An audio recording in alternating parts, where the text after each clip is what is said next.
الأنبياء والمرسلين سيدنا وحبيبنا وشفيعنا ومولانا محمد وعلى آله وصحبه أجمعين. قال الله تعالى في كتابه الكريم: أعوذ بالله من الشيطان الرجيم. بسم الله الرحمن الرحيم. يا أيها الذين آمنوا كتب عليكم الصيام كما كتب على الذين من قبلكم لعلكم تتقون. وقال صلى الله عليه وسلم: صوموا تصحوا. صدق الله مولانا العظيم وصدق رسوله الكريم ونحن على ذلك من الشاهدين والشاكرين. صائمين صائمات keluarga Ramadan, calon penghuni surga yang dirahmati ya Rabb, ya Rabb, ya Rabb, amin ya Allah. Alhamdulillah pada malam hari ini kita masih diberi banyak kenikmatan oleh Allah. Nikmat sehat, nikmat sempat, nikmat iman dan nikmat Islam. Sehingga pada malam hari ini kita dapat melaksanakan satu rutinitas agung, satu kebiasaan yang membuat Allah tersenyum kepada kita. Dikala seorang hamba datang kepada Tuhan, yaitu kita melaksanakan salat Isya dilanjutkan dengan salat tarawih. Semoga amal ibadah kita diterima oleh Allah Subhanahu wa taala dan menjadi sebab Allah menutupi semua aib kita, mengampuni semua dosa kita, dan kita layak masuk ke dalam surganya Allah melalui pintu rayyan insyaallah. Amin ya rabbal alamin. Shaimin shaimat yang dirahmati oleh Allah, sebentar lagi kita akan mengadakan perhelatan akbar, yang mana semua makhluk yang ada di atas muka bumi mengucapkan kata gembira untuk kita. Apa itu acaranya? Yaitu Lailatul Qadar. Semua umat Muhammad, makhluk Allah, kecuali jin dan manusia saja yang tidak mendengarnya. Makhluk-makhluk Allah mengatakan, "Ya umat Muhammad, berbahagia kalian, karena sebentar lagi kalian akan didatangi oleh tamu agung, tamu yang begitu mulia, tamu yang memang diistimewakan oleh Allah." Bagaimana tidak istimewa? Jika tamu ini datang, Allah Subhanahu wa taala memberitahu kepada kita semuanya, saat tamu ini datang, turunnya malaikat-malaikat. Tanazzalul malaikah, semua malaikat-malaikat turun. Waruh, termasuk malaikat Jibril, pemimpin dari semua malaikat, turun melihat untuk umat Muhammad. Bagaimana umat Muhammad ini memperlakukan Lailatul Qadar. Sungguh ayyuhal ikhwan, berbeda dan sungguh berbeda orang yang memang sengaja menyambut sama orang yang datang di kala acara.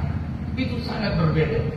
Pandangan orang yang memang menyiapkan segala sesuatu dengan orang yang hadir pas waktu anggap saja acara besar, pas hanya datang, mungkin hanya dikasih nasi kotak atau hanya dikasih air ataupun dikasih apalah namanya. Tapi bagi orang-orang yang mempersiapkan segala sesuatu ini dari saat ini disiapkan, karena besok acaranya kita sibuk semuanya, maka biasanya akan dilihat oleh panitia, oh si fulan sibuk, dia suka dengan kehadiranku, si fulan sibuk, dia suka dengan kedatangan. Allah Subhanahu wa taala sudah menyiapkan malaikat yang memang sengaja untuk mencatat mereka-mereka yang sibuk, menyibukkan dirinya untuk menyambut malam kemuliaan, malam Lailatul Qadar. Shaimin shaimat yang dirahmati oleh Allah, persiapan malam Lailatul Qadar ini penting untuk kita. Kenapa penting? Karena kita belum tentu nyampe ke tahun depan. Tetapi harapan kita, semoga tahun depan pun kita akan berjumpa lagi dengan malam Lailatul Qadar. Insyaallah amin ya rabbal. Tetapi secara akal kita masih belum tahu nyampe tidaknya. Oleh karena itu mari kita persiapkan. Sudah cukup hari-hari yang sebelumnya kita masih banyak kelalaian. Kita kadang sibuk memikirkan takjil, kita sibuk dengan urusan ini, urusan itu. Sekarang waktunya satu hari saja kita buang semua. Buang urusan dunianya kita, buang urusan yang menjauhkan diri kita dari Allah. Kita datang kepada Allah, khusus datang kepada Allah, minta kepada Allah, ya Rabb, izinkan aku untuk menjadi salah satu orang yang kau pilih mendapatkan malam kemuliaan, malam Lailatul Qadar. Ya Allah. Apa yang harus kita siapkan, ya ikhwan? Orang-orang yang kenal kepada Allah, orang-orang yang kenal kepada Allah mengatakan besok malam dimulai tengah malam, atau kalau sulit tengah malam kita mulai dari hadis subuh minimal sampai hatta matla'il fajr, minimal baca 100 kali surah Inna anzalnahu fi lailatul qadar, tapi dilafazkan Inna anzalnahu fi lailatul qadar wa ma adraka ma lailatul qadar lailatul qadri khairun min alf syahr tanazzalul malaikatu war ruhu fiha bi rabbihim min kulli salamun hiya hatta matla'il fajr. Terus kata guru saya, orang yang membaca itu sama seperti mendapatkan ID card,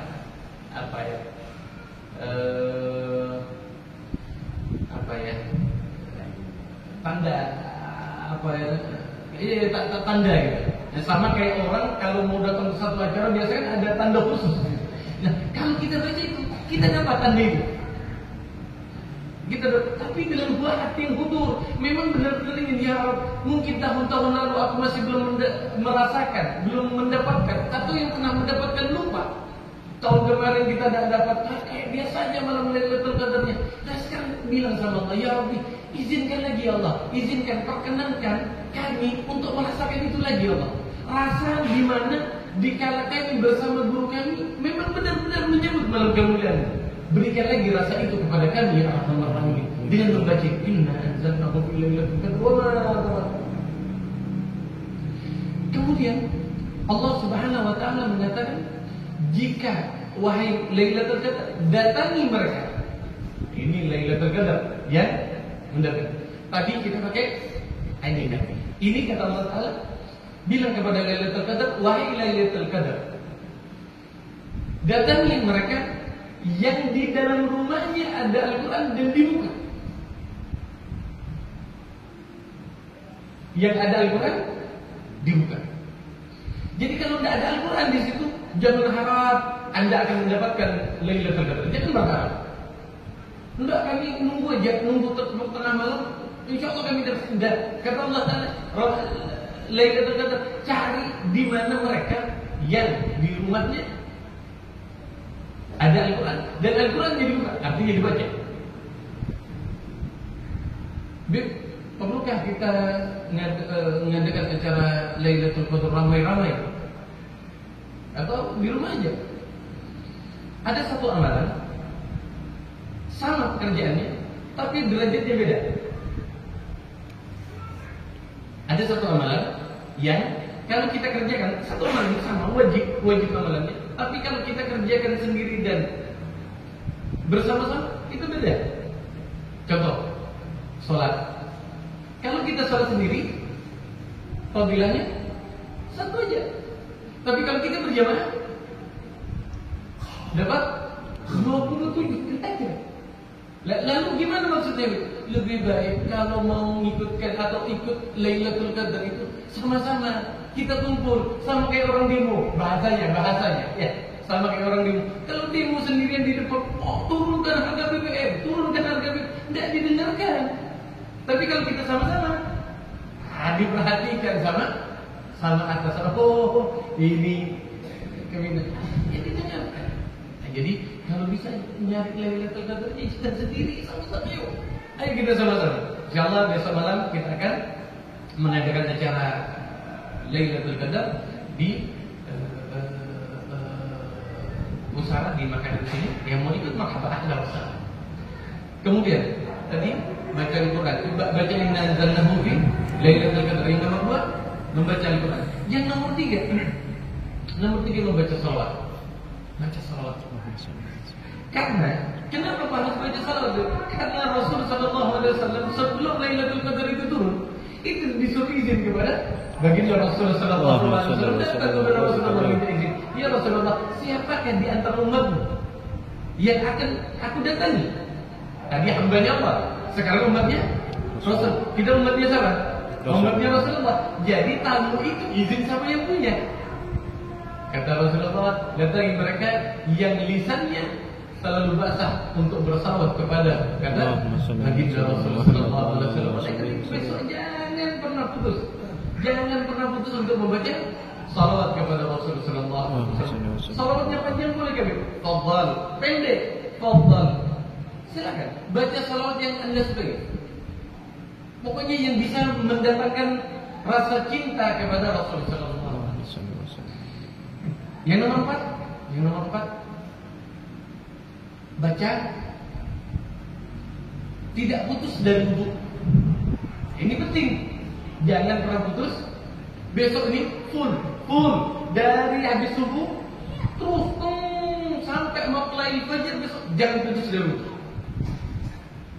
Jangan putus dari wudu. Kenapa? Itu benteng. Wudu itu bentengnya kita.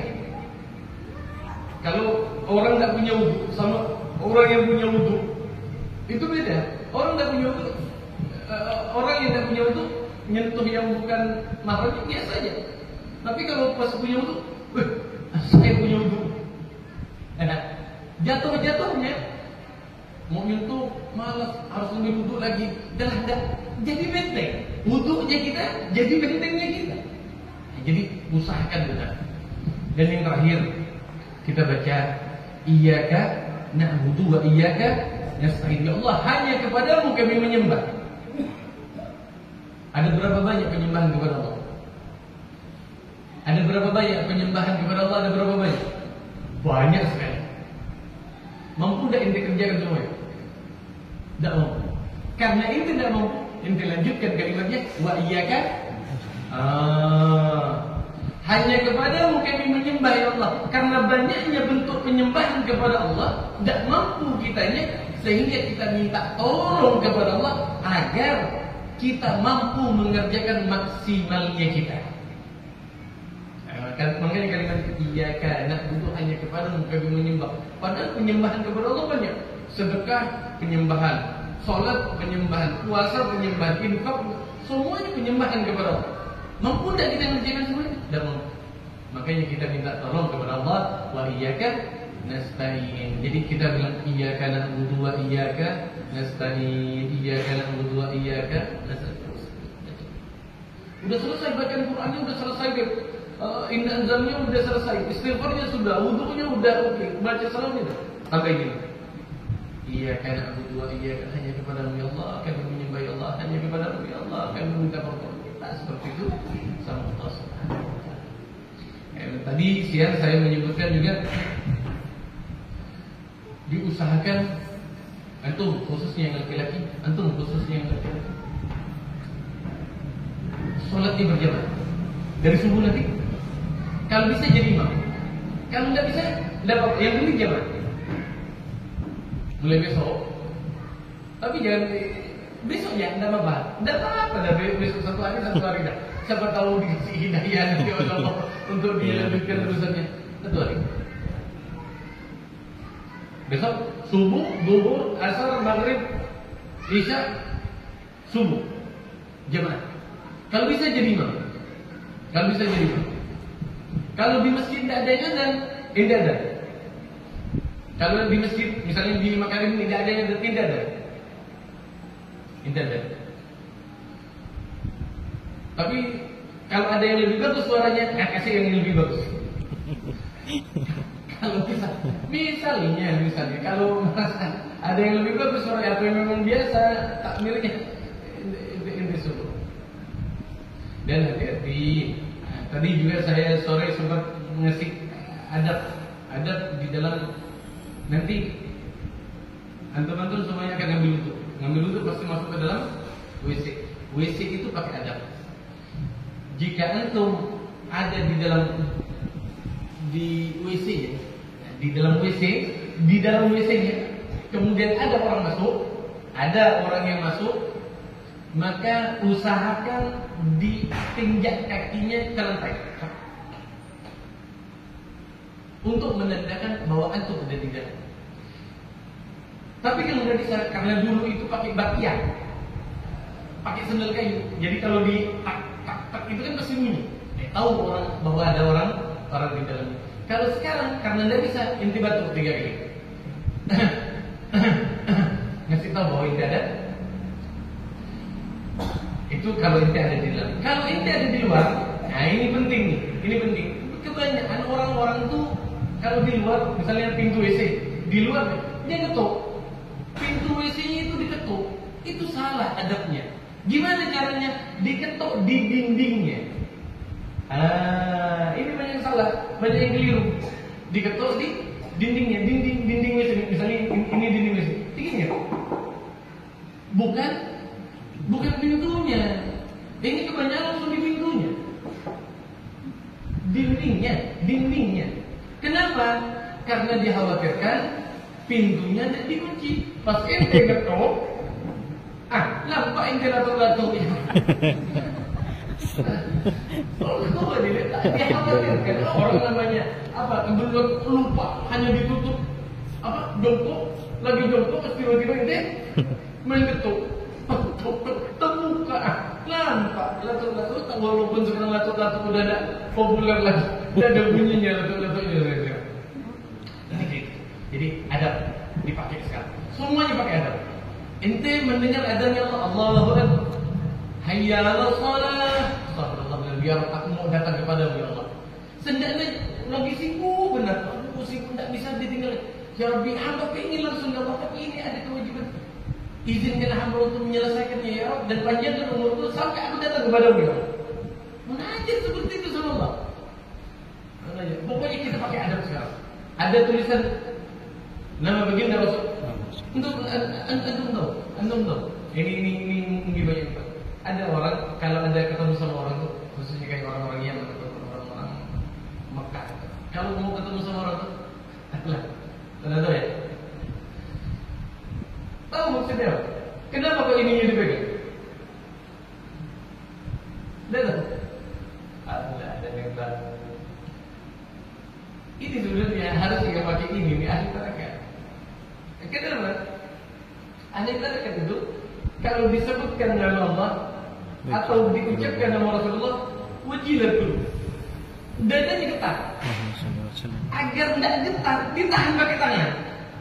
Jadi waktu Allah masuk, ditahan kata getar. Wajilat dulu pun.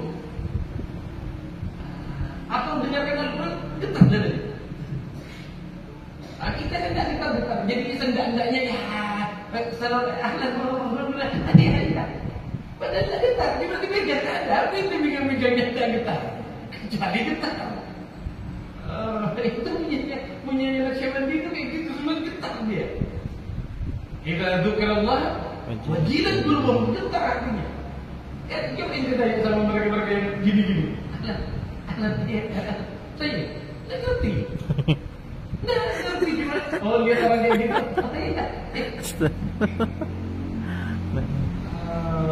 Kayak gitu.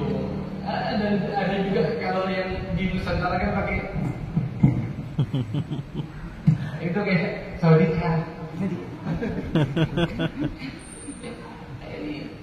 Kita pakai jangan kayak gini lah, kayak apa gitu. Lebih baik begini aja. Tidak apa-apa. Dan doa ya Allah, getarkan hatiku ya Allah dikala aku melihat hal yang berhubungan denganmu ya Arhamar Rahimin. Doa kayak gitu. Ya, mungkin itu saja yang dapat saya sampaikan. Ayo kita semangat. Kita cari malam kemuliaan. Dan saya mengajak kepada ikhwan dan akhwat semuanya, insyaallah besok kita buka puasa bersama di pusara gurunya kita. Saya kenal dengan Lailatul Qadar karena guru kita yang merasa dan ingin sama-sama. Ayo kita sama-sama buka puasa di pusara guru kita. Yang lain madhab, silakan, tidak usah datang.